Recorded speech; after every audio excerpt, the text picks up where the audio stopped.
진행 중입니다. 지난 2015년 12월 차관급 남북회담이 개최된 이후 25개월 만에 재개된 공식 회담입니다. 남북이 대표단의 장차관급 당국자를 각각 3명씩 포진하며 중량감을 높인 만큼 남북관계 개선과 군사적 긴장 완화 문제도 논의될지에 이목이 집중됩니다.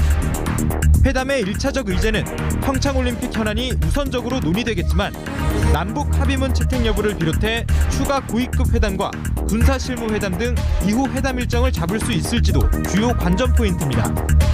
2년 만에 성사된 남북 고위급 회담으로 남북관계 개선에 새로운 전기를 만들 수 있을지 정동영 전 통일부 장관과 함께 이야기 나눠보겠습니다.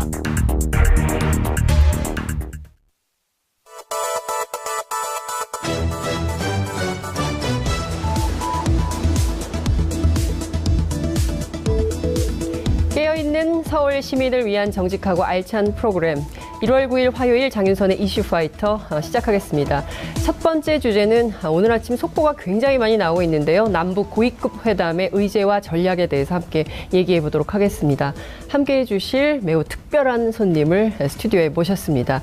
바로 노무현 정부에서 통일부 장관을 지내신 바 있는 정동영 국민의당 의원님 나오셨습니다. 어서 오십시오. 네, 안녕하세요. 간밤에 잠은 좀 주무셨습니까? 예, 잘 잤습니다.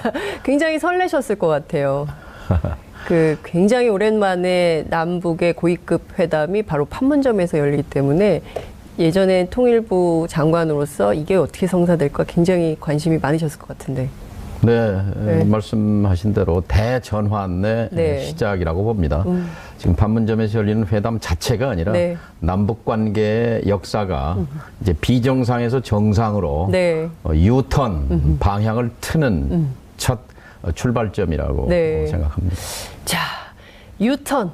그 유턴의 첫 출발점에선 남북관계 저희가 함께 지금부터 짚어볼 텐데요. 시청자 여러분들께서도 토론에 함께 하실 수 있습니다. 샵 5400, 샵 5400으로 다양한 의견 보내주시기 바랍니다. 현재 페이스북 라이브로도 함께 하실 수 있거든요. 그래서 샵 5400으로 다시 한번 보내주시기 바랍니다. 자, 본격적으로 좀 질문을 드리겠습니다.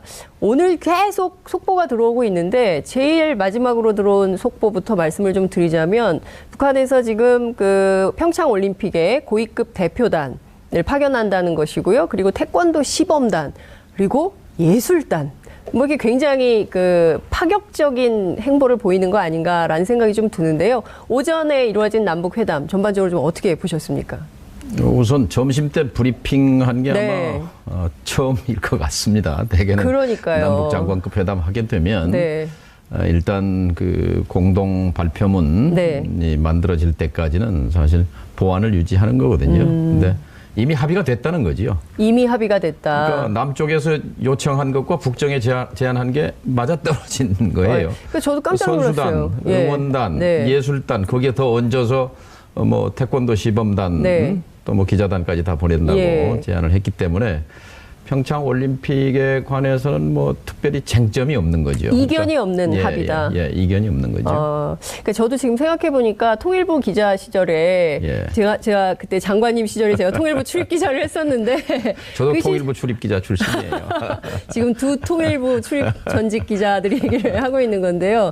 회담 사무국에서 그 공동 보도문이 안 와가지고 늦게까지 그 피자 시켜 먹으면서 기자들이 나가지도 못하고 막 있었던 한마디 얻어드리려고 뭐 촉각을 건드세요. 맞습니다. 점심 무렵에 뭐 다 남쪽이 제안한 것, 북쪽이 제안한 것 두 개가 같기 때문에 뭐 감출 이유도 없고 그렇습니다. 또 북쪽의 대표가 뭐 공개적으로 투명하게 하자. 그러니까요. 그 예고할 때부터 이제 뭐 예고된 거죠. 근데 이제 통상 남북회담을 많이 해보셨으니까 너무나 정확하게 잘 아시고 계시겠지만 이게 처음은 이렇게 시작을 하지만 오후 회담부터는 문 딱 닫고 실질적으로 남북관계 그 밖의 이슈들, 평창 그 밖의 이슈들에 대해서 얘기할 때는 서로 굉장히 거친 험담도 나오고 뭐 때로는 욕설도 나오고 막 기선을 잡기 위한 뭐 이런 회담 분위기가 굉장히 거칠어지기도 한다라는 얘기를 들었는데 장관님께서 기억하시는 바로는 좀 그런 내용들이 좀 있으십니까? 그런 적 많이 있으셨죠? 네, 지금 장관급 회담이 전에 민주정부 때 21번 있었어요. 21번. 이제 김대중 정부 때 9번, 노무현 정부 때 12번. 그러다 이제 사실상 단절된 거죠. 물론 그 중간에 이런저런 접촉이 두세 차례 있긴 했습니다만 네. 정례적인 이런 남북 간의 소통과 대화 네. 이것은 지난 10년 동안 끊어져 있었는데요. 제가 아까 대전환의 시작이다, 유턴의 출발점이라고 네. 말씀드렸는데 네. 그 의미는 뭐냐면 기억하실 거예요. 2007년 10월 네. 두 번째 정상회담이 있었잖아요. 네. 노무현 대통령과 김정일 위원장 간의 14정상선언이라는 게 있습니다. 네. 14정상선언은 사실상 남북관계 발전과 민족의 평화 번영에 관한 네. 대장전이라고 할 수 있어요. 네. 합의할 수 있는 건 다 합의했어요. 정치, 군사, 통일, 경제, 사회문화, 인도주의 네. 문제 등등 다 들어가 있습니다. 우리가 그 남북 관계에서 제기될 수 있는 문제가. 근데 사실은 합의만 했지 참 가슴 아픈 뼈 아픈 부분이죠. 네. 그 두 달 뒤에 이제 정권이 바뀌어 버렸으니까. 그러니까요. 물론 제가 패배 당사자라서 할 말이 없습니다만 그래서 제가 어떤 역사적인 부채 의식이 큽니다. 네. 그러니까 14 양측 남북 정상이 합의는 했는데 뚜껑을 닫아버린 거예요. 네. 그리고 10년간 단절된 10년, 네. 그리고 적대의 세월, 대결의 세월. 이거로부터 이제 오늘 회담은 평창 올림픽을 성사시키기 네. 위한 회담이지만 이것은 14정상선언의 뚜껑을 여는 회담입니다. 아하. 이것은 아마 문재인 대통령에게도 비원처럼 남아있을 겁니다. 당시에 정상회담의 준비위원장이었잖아요. 그렇죠. 또 지금 조명균 통일부 장관은 그때 문재인 비서실장을 도와서 네. 비서관으로 같이 일했던 한 팀이란 말이죠. 예. 그 서명을 했던 당사자는 지금 세상에 안 계십니다만 네. 또 북쪽의 김정일 위원장도 이제 안 고인이 계시죠. 됐죠. 예. 그러나 그 정상선언의 내용과 정신은 살아 있습니다. 10년 동안 판도라의 상자처럼 가둬버린 거죠. 네. 봉인이 이 돼버린 마법의 거예요. 상자에다 가둬버린 거예요. 예. 봉인했던 예. 거예요. 봉인 해제를 예. 하는 회담이 바로 오늘 그렇죠. 이 이제 회담이다. 10년 만에 네. 이 봉인을 해제하고 거기에 네. 보면 올림픽 얘기도 나와요. 그 올림픽은 어떤 올림픽이냐면 베이징 올림픽이에요. 베이징 올림픽, 북경 올림픽. 북경 올림픽 그 이미 끝나버린 집사선언 합의에 예. 어떤 게 되어 있냐면 10년 전 북경 올림픽 2008년 8월 8일 저녁 8시 8분 8초에 예. 개막식했잖아요. 예. 그 북경 올림픽에 남과 북이 서울에서 응원단을 태우고 평양역에서 북측 응원단을 태우고 공동으로 압록강을 건너서 심양을 거쳐서 요동반도를 건너서 북경으로 가자. 북경에서 다시 오는 이런 이 해방 후에 최초의 꿈이에요. 그 꿈의 합의였거든요. 네. 근데 그 꿈은 이루어지지 않았어요. 그러니까요. 근데 너무- 10년 뒤에 이제 네. 평창 다시 올림픽으로 이어지는 거죠. 그렇군요. 야, 이게 무슨 역사의 운명적인 만남인가 이런 생각이 좀 들더라고요. 그러니까 그렇죠. 저희가 만약에 대선을 12월에 했다고 생각해 보십시오. 이 국면을 만들 그렇죠. 수도 없죠. 그리고 아마 이게 어렵죠. 7월에 퀘르버 연설 재단 이런 것도 재단의 연설 이런 것도 불가능했기 때문에 예. 어찌 보자면 남북이 우리 국민의 힘으로 만든 겁니다. 그렇습니다. 예, 결국은 그런데 어찌됐든 이 운명적 만남을 잘 성사를 시켜야 될 것 같은 이런 상황이 좀 드는데요. 생각이 좀 드는데 이 평화의 집에서 지금 회담을 하고 있지 않습니까? 네. 평화의 집에 그 지금 북측 기자단은 거기서 취재를 하는데 남측 기자단은 거기 없다 그래요? 네, 저도 뉴스에서 예. 들었습니다. 격리해놨더군요. 격리를 해놨더라고요. 서로 풀어줄까 봐 그런 건가요? 그런 생각도 좀 들기도 하던데 지금 나온 보도를 보면 청와대가 북측 회담 대표단의 일거수일투족 그 표정까지 다 청와대가 볼 수 있다. 이런 보도도 나오고 있습니다. 이게 무슨 룰이 있다면서요? CCTV가 설치되어 있으니까요. 네. 남쪽에서 할 때는 이제 우리가 청와대나 통일부 남북 예. 저 회담 사무국에서 다 볼 수 있는 볼 수 있고 거죠. 남측에서 할 때는 남측이 그렇죠. 볼 수 있고 근데 이제 북쪽은 이제 화상은 안 되니까 음성이 이제 전송되는 거죠. 네. 또 북측 통일각에서 할 때는 이제 네. 음성을 듣는 건데 네. 그러나 그건 이제 판문점에서 할 때 얘기고 평양에서 이렇게 회담을 한다든지 그러면 네. 이제 남쪽에서는 듣지는 못하는 거죠. 그렇군요. 어찌됐든 지금 1차 오전 회담 내용만 보자면 평창에 관한 한 이견이 없기 때문에 상당히 평창은 성공적으로 될 가능성이 높다. 이런 전망을 해볼 수 있을 것 같은데요. 뭐 사실상 합의가 됐다. 그렇죠. 예. 그래서 이제 실무적인 준비만 어떻게 할 건지 뭐 이런 이제 세부적인 사항들만 이제 정리를 하면 될 것 같은데 문제는 이제 2부 의제가 무엇이 될 것이냐. 굉장히 회담 의제가 열려 있는 걸로 알고 있습니다. 어떤 의제가 나올까요? 그 의제가 평창 더하기 남북 관계 개선이란 말이죠. 그러니까 남북 관계 개선이라는 것은 이제 굉장히 포괄적이죠. 근데 무슨 남쪽 입장에서 보면은 6개월 전에 이산가족 상봉을 위한 적십자 회담하자. 그다음에 군사적 우발적 충돌을 방지하기 위한 군사회담을 하자라고 제안을 했는데 거기에 대해서 북이 응수한 것은 탄도미사일, 미사일 발사였고 핵실험이었고 그러니까 남을 상대할 시간이 아니다라고 본 거지요. 그러니까 오늘 시점에서 보면 남과 북이 공히 대화에 대한 수요가 최고점에 왔다고 봐집니다. 우리 쪽에서는 계속 이제 정권이 바뀐 뒤에 남북 관계를 풀기 위해서 안간힘을 써왔고 힘을 써왔고 이제 북쪽 입장에서는 이제 북미 대화를 여는 것이 핵심인데. 미국이 끄떡도 하지 않기 때문에 자신들로서는 이제 스스로의 억제력, 핵무장 완성을 향해서 질주한 거지요. 그리고 작년에 이제 선언도 12월에 했죠. 핵무력을 완성했다 하고 선언했기 때문에 이제 명분과 대내적인 명분이죠. 북한 주민들에 국내 대한 정치용으로 그리고 자신감 이젠 나와도 된다 하는 그래서 대화 수요가 최고점에 왔고 마침 말씀처럼 2월에 평창 동계 올림픽이 이렇게 준비되어 있는 시기였기 때문에 남도 북도 모두 기다려왔다 이렇게 볼 수 있습니다. 그러니까 지난해만 하더라도 막 전쟁 위협이 최고조까지 올라서 텔레비전 틀면 계속 당장 금방 전쟁이 날 것처럼 일촉즉발의 위기가 느껴졌는데 갑자기 말씀 주신 대로 유턴을 해서 정말 새로운 계기가 전환점이 열린 거 아닌가 이런 생각이 좀 드는데요. 우리가 눈을 좀 크게 뜰 필요가 있어요. 눈을 좀 크게 떠야 된다. 88 올림픽 이전과 이후 뭐가 다를까요? 2018년 동계올림픽 이전과 이후 뭐가 달라질까요? 이 30년의 시차가 있습니다. 1988년 이전 남과 북은 서로가 괴뢰라고 불렀습니다. 근데 88년 올림픽을 성공적으로 치르기 위해서 당시 노태우 정부는 77 선언이라는 걸 발표합니다. 그러면서 국가보안법상 반국가단체에 불과했고 괴뢰도당이었던 북한을 있는 그대로 국가로 인정합니다. 그것이 올림픽을 통한 대전환입니다. 그리고 손잡고 유엔에 같이 들어가지 않습니까? 그리고 남북 공존 시대가 열립니다. 남북 기본 합의서라는 게 뭡니까? 노태우 정부 때 만들어진 기본 합의서 제1조. 남과 북은 서로 상대방의 체제를 인정하고 존중한다. 2조. 남과 북은 서로 내부 문제에 간섭하지 않는다. 3조 서로 비방 중성하지 않는다. 4조 서로 전복 파괴하지 않는다. 이렇게 하면서 공존을 추구했습니다.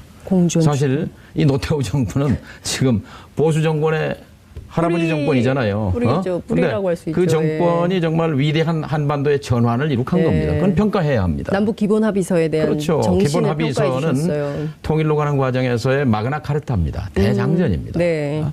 그건 지금도 여전히 너무나 잘된 합의고 그것을 지켜가야 합니다.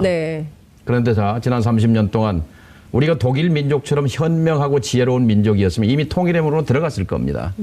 저희도 지혜롭고 현명한 민족입니다. 촛불을 들어서 정권을 바꾸지 않았습니까? 합쳐서 말이죠. 근데 어쨌든 오늘의 결과는 전쟁이 나네 만에 핵무력을 완성했네 만에 북침을 토탈리 뭐라고요? 디스트로이 노스 코리아. 북을 완전히 파괴해버리겠다. 핵 단추가 책상에 있네 없네. 이런 아주 참담한 지경에 몰렸다 말이죠. 이것의 대전환이 필요합니다. 그런 의미에서 평창 올림픽은 우리 민족에게 축복입니다. 그렇죠. 지금 말씀 주신 대로 이 축복의 계기를 잘 활용해서 이를테면 이 지역에 그리고 더 넓혀서 동북아의 항구적인 평화 체제를 만드는 것이 어찌 보면 이제 우리 지금 현 세대의 의무 혹은 또 임무가 아닐까 이런 생각이 좀 들기도 하는데요. 그래서 금방 그 중요하게 예. 생각나는 대목이 예. 하나가 갑자기 문재인 생각이 대통령이 나셨어요. 말했지만 정말 지금 내부 단결이 필요합니다. 내부 단결. 이제 눈을 좀 크게 봐야 합니다. 네. 그 발밑에 코앞에 보고 작은 차이에 매몰될 게 아니라 네. 이 지구 위를 돌려보면서 네. 전 세계에서 철조 망쳐놓고 지뢰밭 깔아놓고 이렇게 적대하는 같은 민족이 어디 있습니다. 그렇죠. 부끄럽잖아요. 전 이 세계 평창 유일 동계올림픽이 분단 국가입니다. 축복이라고 말씀드리는 네. 이유는 자, 이제 예. 예? 올림픽 이전과 이후를 다른 시대로 만들어가야 합니다. 그러니까요. 제가 근데 여기서 궁금한 게 하나 있는데 홍준표 대표가 이런 네. 얘기를 하셨어요. 지금 남북 대화는 북한의 핵 개발 완성 시간만 벌어주는 대화다. 이미 완성했다고 하잖아요. 완성했다는데 뭔 시간이 더. 시간을 더 벌어주는 거다. 그리고 정태욱 대변인은 홍준표 대표 팀이 그 네. 세력이 10년간 시간 벌어주는 바람에 핵실험 네. 5번 했잖아요. 네. 미사일 50번 발사했잖아요. 네. 핵무력 완성 선언했잖아요. 네. 반성문 써야 할 세력입니다. 홍준표 대표 세력이 반성문을 써야지 지금 여기서 홍준표 진짜 대표가요. 시간을 벌어준 사람들은 전에 금강산인가 홍준표 대표다. 개성 갔다 와서 네. 내가 잘못 봤다라고 반성문 쓴 적이 있었어요. 그런데 다시 또 돌아가 버렸더군요. 네. 다시 한번 개성이든 금강산이든 평양이든 갔다 와서 네. 다시 한번 냉철하게 한반도의 운명과 야당의 역할에 대해서 예. 성찰해야 한다고 생각합니다. 그러니까요. 반성문을 좀 자주 쓰시는 편이신가 봐요. 홍준표 대표. 반성문은 쓰면 좋죠. 예. 근데 그 홍준표 대표만 그런 것이 아니라 국민의당에서도 비슷한 입장이 나왔습니다. 이번 회담에서 북한의 무리한 요구에 대해서 단호하게 대응을 누가 한 해야 얘기예요? 된다. 바로 국민의당의 이행자 대변인이 밝힌 바입니다. 그러니까 뭐냐면 우리 정부가 한미 연합 훈련 중단 혹은 또 전략자산 전개 중지 뭐 이런 요구를 북한이 해올 때 단호한 태도로 임해야 된다 이런 얘기를 했고요. 김중로 최고위원도 이런 얘기를 했어요. 훗날 우리가 후회할 무리한 요구를 북한이 한다면 단호히 대응해야 되는 힘을 잊어서는 안 된다. 그러니까 지금 홍준표 대표만 그런 얘기를 한 게 아니라 국민의당에서도 이런 얘기가 나오고 있습니다. 이거 어떻게 봐야 됩니까? 할 말이 국민의당 없네요. 의원님. 저는 반대합니다. 이 노선에 반대하십니까? 그리고 이것은요. 당 강령 위반입니다. 당 강령 위반입니까? 네, 당 강령이에요. 예. 분명히 예. 남북 화해협력 정책을 지지하고 대북 포용 정책을 계속 발전한다고 돼 있습니다. 만일 이것이 안철수 대표의 생각이라면 이거는 강령 위반으로 처벌받아야 할 대상이에요. 안철수 대표가 강령 위반으로 처벌받아야 된다. 이게 내규에 의한 처벌인 거죠? 아니 당헌과 강령이 있으면 거기에 네. 따르지 않으면 처벌받아야죠. 그러면은 당 대표를 그만둬야 됩니까? 어떻게 보십니까? 그러니까 그것도 역시 반성문 써야 될 일이네요. 홍준표 대표만 반성문을 써야 될 게 아니라 안철수 대표도 반성문을 써야 된다. 홍준표, 유승민, 안철수 이 세 분 예. 지도자가 지금 이 남북관계 대전환에 허둥거리는 것 같아요. 이 역사의 흐름을 못 보는 거예요. 이 흐름을 못 본다. 예. 그 유승민 그러니까 대표 말씀도 세상은 2018년입니다. 갑자기 트리도가 생각이 나네요. 트리도 캐나다 총리가 예, 지금은 그런 얘기를 2018년이다. 지금은 2018년이다. 근데 이분들의 정신 시계가 차려야 한다고 생각합니다. 정신 차려야 된다. 이분들의 시계는 지금 어디 있는 겁니까, 그러면? 아마 1987년 영화 그 이전인 것 같아요. 1987년 이전에 계시다. 안철수 대표가 좀 젊으신 편인데도 어제 그분도- 저희가 영화 봤거든요. 네. 개혁신당 만들려는 팀들이. 네네. 근데 보고 느낀 게 많았어요. 그러니까 영화는 어제 일을 오늘로 소환하잖아요. 그렇죠. 근데 어제는 오늘로 지금 연장되고 있어요. 뿌리가. 네, 예. 이 자유한국당이라든지 바른정당이라든지 또 안철수 대표가 그런 네. 이른바 적폐 세력의 부활을 돕는 그런 지금 합당 노력이라든지 이런 것들이 그 연장에 있습니다. 네. 그래서요. 정치인에게 가장 필요한 것이 저는 역사 의식이라고 생각합니다. 이분들이 왜 허둥댄다고 보십니까? 지금 홍준표 대표 그리고 냉탕인 줄 알았더니 갑자기 봄이 오면 허둥거리죠. 겨울인 줄 알았는데 네.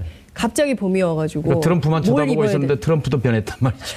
100% 지지한다고 그랬어요, 남북 대화를. 트럼프도 김정은과 뭐 통화할 수도 있다 뭐 이러잖아요. 워낙 네. 변덕이 심하지만 어쨌든 중요한 것은 이 평창 네. 올림픽을 계기로 네.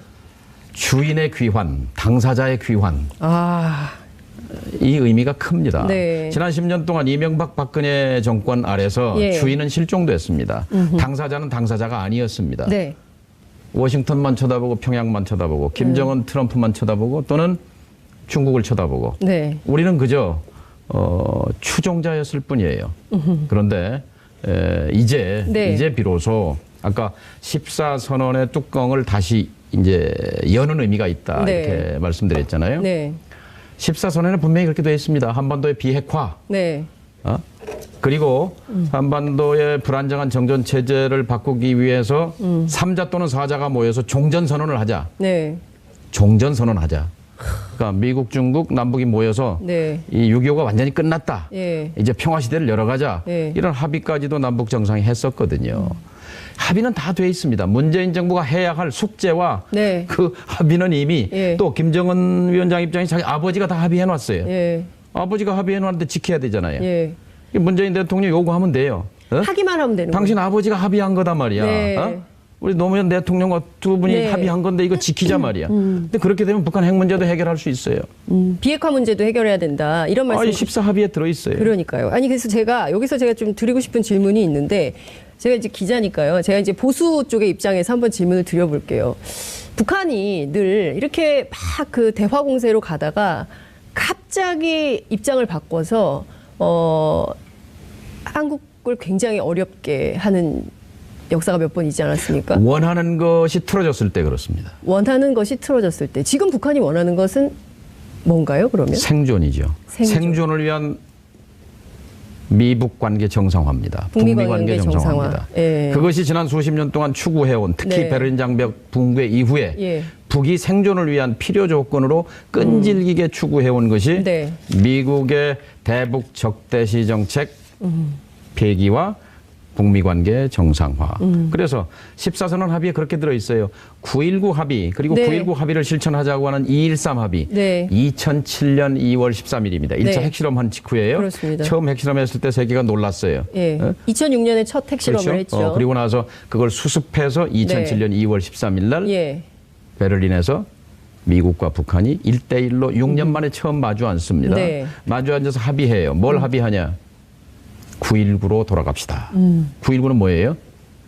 9.19는 북은 핵을 포기하고 그렇죠. 여기 미국은 그렇습니다. 북한을 국가로 인정하고 수교한다는 거예요. 그리고 경제 협력한다는 근데 그때 거죠. 예. 그 합의문에는 없지만 그 네. 이면에 어떤 네. 게 있었냐면요. 북 대표가 네. 미국 대표에게 한 말입니다. 네. 북은 예. 미국의 예. 새로운 친구가 되기를 원한다. 반면에 예. 남한은 미국의 오래된 친구로 간주된다. 그러니까 남한이 이렇게 잘 사는 것은 미국과 친구가 돼서 잘 살았으니까 네. 우리도 당신들의 친구가 되고 싶다는 얘기를 한 겁니다. 그렇군요. 2007년 2.13 합의. 네. 그래서 이제 쭉 진행이 되잖아요. 북은 핵을 포기한다고 했으니까 다시 죄송합니다만 2007년 12월 정권이 뒤집어집니다. 제가 패배 책임자이기 때문에 네. 뭐 아까도 역사에 부채가 있다고 말씀드렸는데 너무도 죄송스럽고 예. 그러나 이제 10년이 지나서 네. 다시 역사의 대전환 유턴의 네. 한 역사적인 장면을 예. 보고 있는 겁니다. 지금 오늘 2007년 대선 패배에 대한 역사의 책임을 두 번 고백을 하는 거죠. 강조해서 고백을 해주시고, 근데 그때마다 제가 보니까 눈시울이 촉촉히 젖으세요. 뭐 제 개인의 패배보다는 네. 우리 민족의, 역사가 예. 제가 거기까지 여줄게요. 지금 말씀하시니까 갑자기 그 2005년 9.19 공동성명 때 제가 그 베이징 취재하고 있었거든요. 그때 김계관 부상과 크리스토퍼 힐이 예. 막 움직이던 모습이 이렇게 갑자기 이렇게 지나간 생각이 좀 듭니다. 그러니까 그때 보면 9.19 공동합의 때도 우리가 굉장히 이렇게 좀 들떠 있었거든요. 야, 뭔가 좀 새로운 전환점이 생길 것 같다. 그리고 이제 14선언 때도 마찬가지고요. 그러나 이게 늘 이렇게 후퇴하면서 국민들께서는 또 이런 분들도 계세요. 지금 이렇게 평창은 집중을 하지만 평창 올림픽이 끝나고 나서 북한이 다시 핵무력, 핵개발 그리고 지금 실제 존재하는 게 유엔의 대북 제재가 계속 심해지고 있기 때문에 경제적으로는 더 어려워질 것이고 또 결국 북한이 선택할 것은 핵과 미사일의 도발 아니겠냐 이런 우려를 합니다. 이런 우려에 대해서는 어떻게 보십니까? 그 우려는 관전자 입장이에요. 관전자 입장을 버려야 합니다. 내가 주인이 돼야 되는 거예요. 내가 이 문제를 풀어낼 수 있는 주체다라고 네. 생각하면 길이 있습니다. 그것이 2005년 9.19를 만든 자세였고 정신입니다. 네. 이제 평창 올림픽과 동시에 한미 공조를 더 강화해야 합니다. 긴밀하게 해야 합니다. 네. 그래서 미국과 한국이 한 팀이 돼야 합니다. 그래야 북한을 움직일 수 있습니다. 네. 그러니까 미국과 한국의 공통 목표는 분명하잖아요. 핵을 내려놓고 하는 거란 말이죠. 비핵화죠, 비핵화. 그렇죠? 한반도 비핵화. 그런데 우리는 아는데, 네. 자 이제 김정은 위원장의 진정하게 원하는 게 뭔지, 목적이 뭔지는 직접 못 들어봤잖아요. 네. 그의 아버지로부터는 들어봤습니다.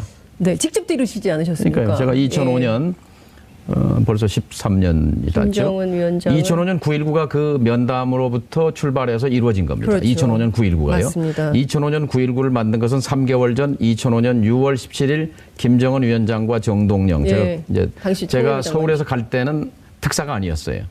특사 자격이 아니었어요. 가서 네. 만나면서 특사로 자격이 바뀐 거죠. 그걸 준비해 간 거죠. 만나게 되면 특사 역할을 하겠다고. 예. 가서 현장 특사인 셈인데. 현장 특사, 현장 특파원을 들어봤는데 현장 특사는 처음 들어봅니다. 현장 특파원 택이죠. 네, 예.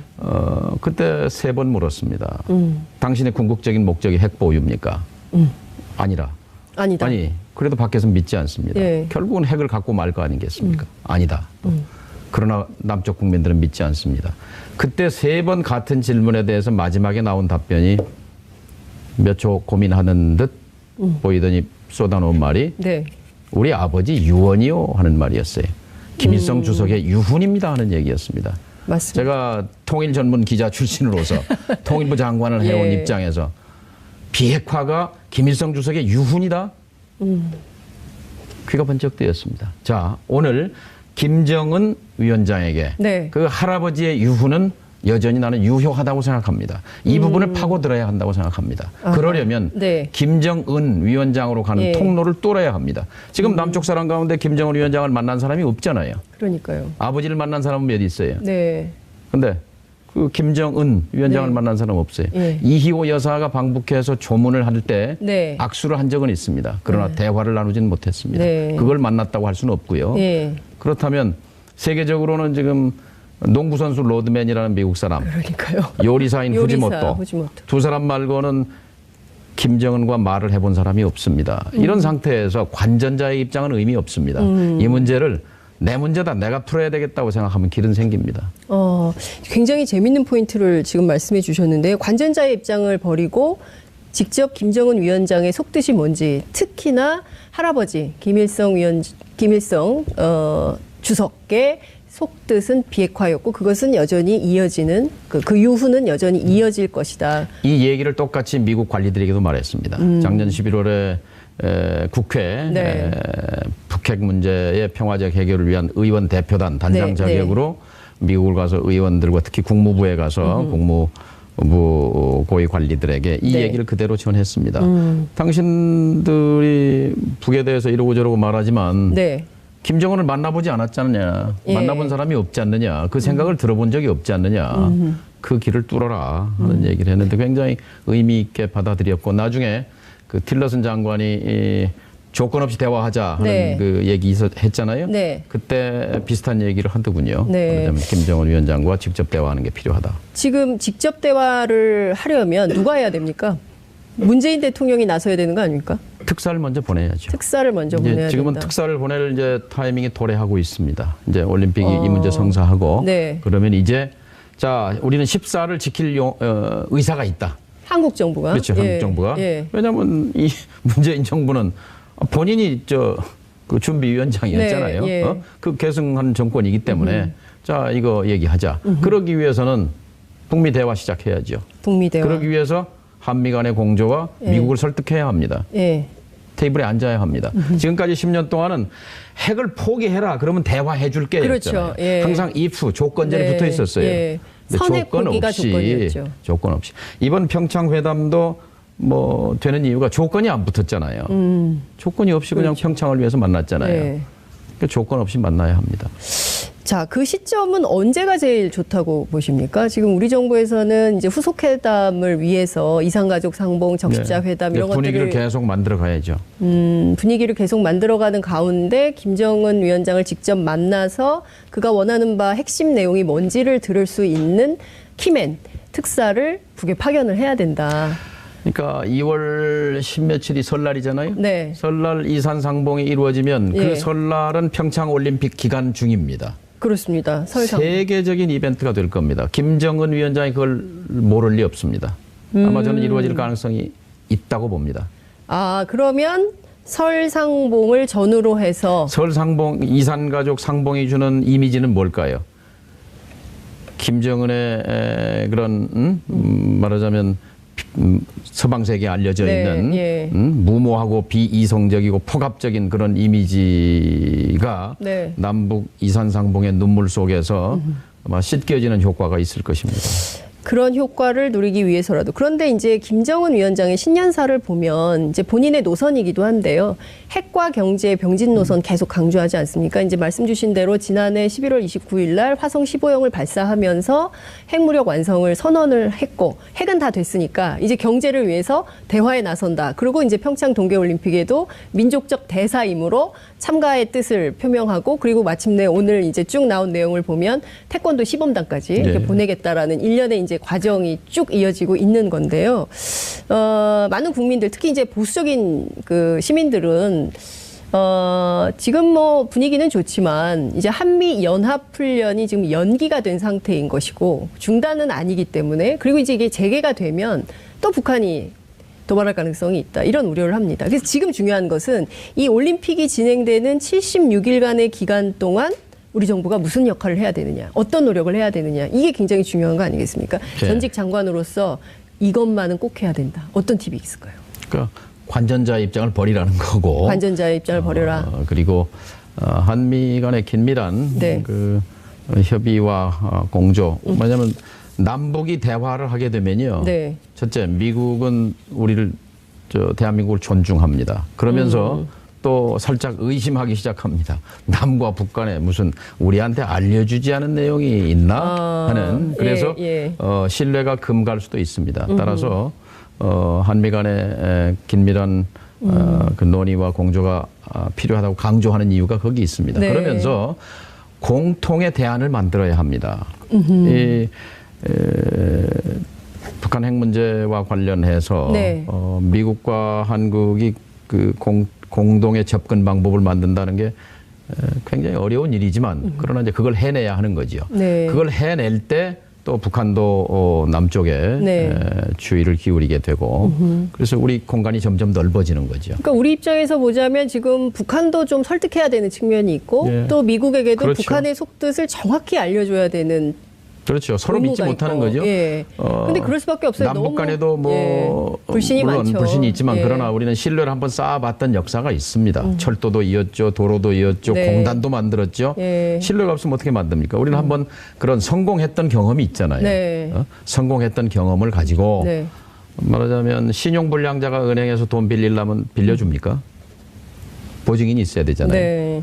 그러니까 둘 사이에 이제 미국이 북에 대해서 신용이 없잖아요. 신용을 네. 안 주잖아요. 우리가 보증인이 돼서 또 이제 중국을 우군으로 네. 함께. 그래서 우리 역할이 굉장히 중요하죠. 지난 10년 동안은 그냥 바라보기만 한 거예요. 네, 그렇죠. 비난만 하고 말폭탄만 말로 규탄만 했지 네. 실질적으로 상황은 점점 더 악화돼 네. 왔었던 것 아니에요. 아, 이게 굉장히 그 딱 떨어지는 말씀이십니다. 대한민국은 북미 사이에 보증인이 돼야 된다. 그렇죠. 예, 보증수표. 둘이 신용이 서로 없으니까. 믿질 않아요. 예, 중간에서 우리가 역할을 그래서 한반도 운전자라는 게 그러려면 나오는 거예요. 남북 간의 신뢰를 예. 쌓아야 되는 거고 예. 한미 간의 신뢰가 흔들려서는 안 되는 거예요. 근데 갑자기 드는 질문인데요. 북한이 뭘 타고 평창까지 오면 좋겠습니까? 앞서 이제 철도 도로 말씀하셔가지고 14선언의 정신을 이으려면 육로로 오는 게 맞습니다. 육로로. 개성으로 오든 금강산으로 오든 예, 예. 육로는 뚫려 있으니까요. 예.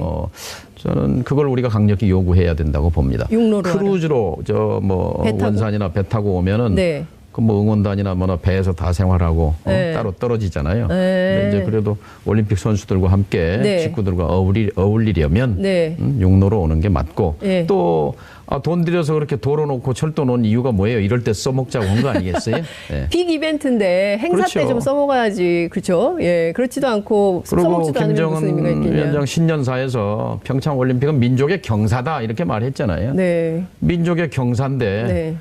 저 과거에 화해협력 시대에 놓은 도로 이용해서 와야죠. 북한의 이거는 조명균 장관이 오늘 예. 회담에서 이제 그거 만들어내야 할 과제죠. 오후에. 육로로 오는 예. 거를 만들어내야 되는 과제가 지금 조명균 단장 아마 지금 얘기하셨을 수도 있을 것 같아요. 어쩌면 딱 맞아서 우리가 지금 이렇게 방송하고 있는 사이에 조명균 단장은 판문점에서 북측 대표단에게 이 제안을 하실 수 있겠다라는 생각이 좀 듭니다. 북한의 선수단, 응원단, 고위급 대표단이 육로로 온 적이 있습니까? 이렇게 대규모로 온다면? 우선 뭐 노무현 대통령이 걸어서 예, 가셨죠. 뭐 갔고요. 아니 북에서 내려온 경우. 또 그런 선수단 경우는 부산에 뭐 아시안 게임이나 이럴 때는 네, 이제 배로 왔기 배로. 때문에 예. 제주도는 비행기로 갔었죠. 예. 처음인 건가요? 그러네요. 선수단이 온 건 처음인 것 같습니다. 굉장히 역사적인 순간이 될 것 같습니다. 특히 이제부터는 뭐든지 예. 좀 새로운 거를 자꾸 네. 해야 돼요. 그래야. 아니, 근데 그러니까요. 그 갈루치 그래야 대전환이지. 예, 갈루치 대사가 그런 얘기를 했어요. 회담이라는 것이 현재 있는 자리에서 예. 새로운 자리, 다음 자리로 옮기는 과정이 바로 협상이라는 거다 이런 얘기를 했는데 그렇죠. 지금 아마 그 운명의 협상을 하고 있지 않을까. 접촉이라는 게 힘이 셉니다.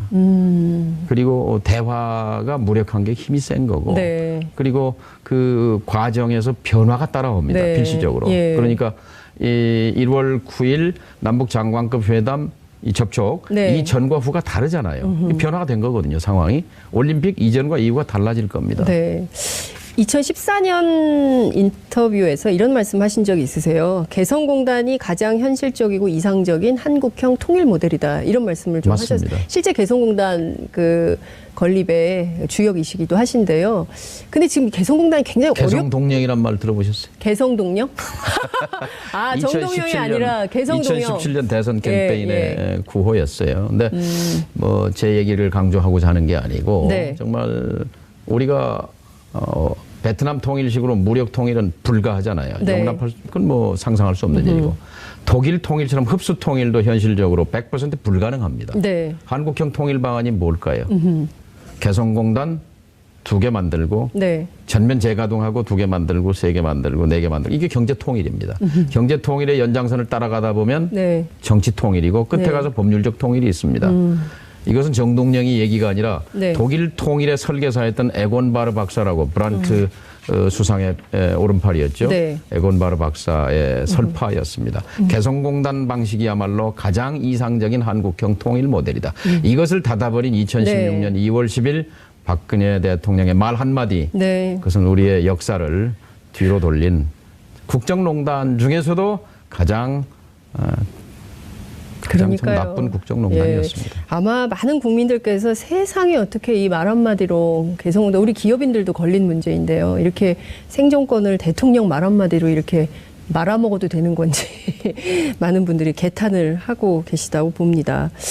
의원님 모셨기 때문에 네. 시간이 이제 거의 다 되고 있어가지고 국민의당 얘기 조금 여쭤볼게요. 오늘 국민의당 얘기 나중에 따로 하고. 아니 근데 굉장히 중요한 쟁점이어가지고 왜냐하면 오늘 아침에 김어준의 뉴스공장 있지 않습니까? 예. TBS의 대표 상품. 예. 김어준의 뉴스공장에 하태경 의원이 고정 출연을 하시거든요. 네. 하태경. 근데 이분이 그 국민의당 호남 중진들을 가리켜서 무슨 얘기를 했냐면 구태 햇볕이다. 구태 햇볕이다 이런 얘기를 했어요. 동의하십니까? 그분 얘기에 뭐 코멘트하고 싶진 않습니다. 아예 코멘트하고 싶지 않다. 이런 말씀. 햇볕은 햇볕이지 뭐 다른 햇볕이 있습니까? 햇볕은 다 같은 햇볕이지. 지금 남북 장관급 회담 네. 하는 게 남북 화해 협력이잖아요. 네. 그게 햇볕이지 뭐예요.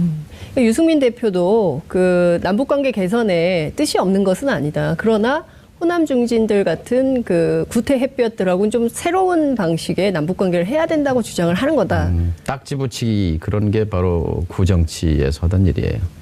딱지 붙이기 이것이야말로 구정치. 그럼 하태경 의원은 나이는 젊지만 구정치 세력이다 이렇게 보시는 그분에 대해서는 뭐 제가 네. 얘기하지 않겠습니다. 언급도 하고 싶지 않다. 아니 그게 아니라 그분 네. 말을 가지고 이러고 저러고 네. 하고 싶진 않다는 거죠. 알겠습니다. 오늘 정말 그 남북관계 이슈가 너무 뜨겁기 때문에 오늘 그 전직 통일부 장관이신 정동영 의원님 모시고 정말 뜨거운 쟁점들에 대해서 얘기를 나눠본 것 같습니다. 오늘 회담이 길어질까요? 길어질 이유가 없을 것 같은데요. 금방 끝날까요? 기자들 다 야근 준비하고 있던데요. 네, 뭐 좀 글쎄 그건 예측 못하겠네요. 예측 불허다 이런 말씀 그러나 이제 주셨습니다. 큰 덩어리는 이미 합의가 됐기 때문에 네. 뭐 그렇게 난산하고 뭐 그럴 일은 아닌 것 같습니다. 그렇군요. 큰 틀에서 합의를 아침에 그냥 딱 이뤘기 때문에 네. 막 진통이 길거나 이러지는 않을 거다. 깔끔하게 정리될 수도 있을 네. 거라고 생각해요. 북한식으로 얘기하면 옥동자가 나옵니까? 옥동자? 그러기를 기대해야죠. 네.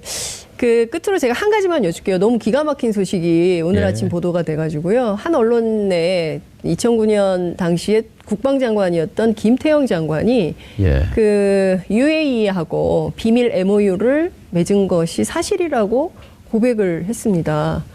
이거 내용을 봤더니 그 사실상 그 아랍에미리트 연합 이 국가에 대한 왕정을 보호하고 그리고 또 이 군사를 책임져주는 군대를 책임져주는 방식으로 협정을 맺었다면 이거 위헌 아닙니까? 이거 어떻게 해결해야 됩니까? 끝으로 그죠. 그것만 반헌법적 발상이죠. 네. 그러니까 국가를 네. 헌법과 법률에 의해서 운영하지 아니하고 네.